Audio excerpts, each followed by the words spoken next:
देह की हमरा धमकी चौड़ी देह की गाली गे जाहक मनवा सन की चौड़ी हियो मवाली गे सुन ले आगे देह की हमरा धमकी चौड़ी देह की गाली गे जाहक मनवा सन की चौड़ी हियो मवाली गे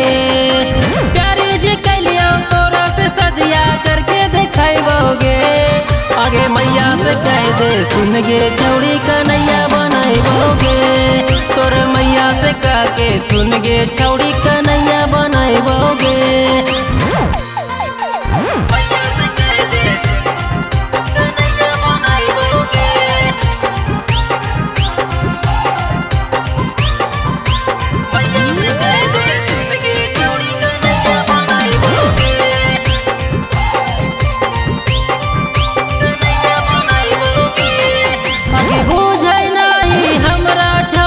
केकरो से नहीं काम गे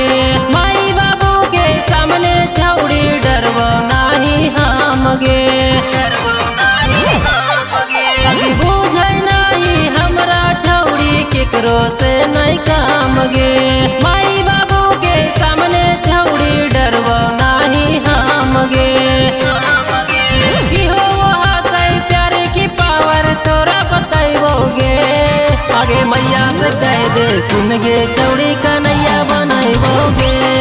तोर मैया से कह के सुन गे चौड़ी कन्हैया बनाइबोगे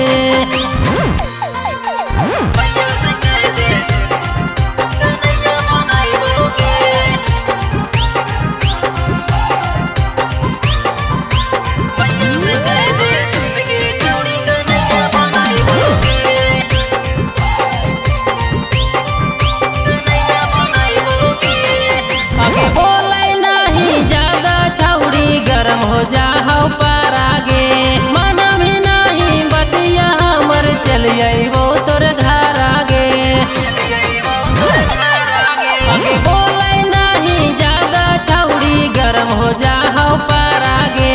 मन भी नहीं बतिया हमर चल जाइबो तोर घर आगे आशीष प्रेमी के माने ल बतिया संगे सुतैबोगे आगे मैया से कह दे सुन गे चौड़ी कन्हैया बनाइबोगे तोर मैया से कह के सुन गे चौड़ी कन्हैया बनाइबोगे।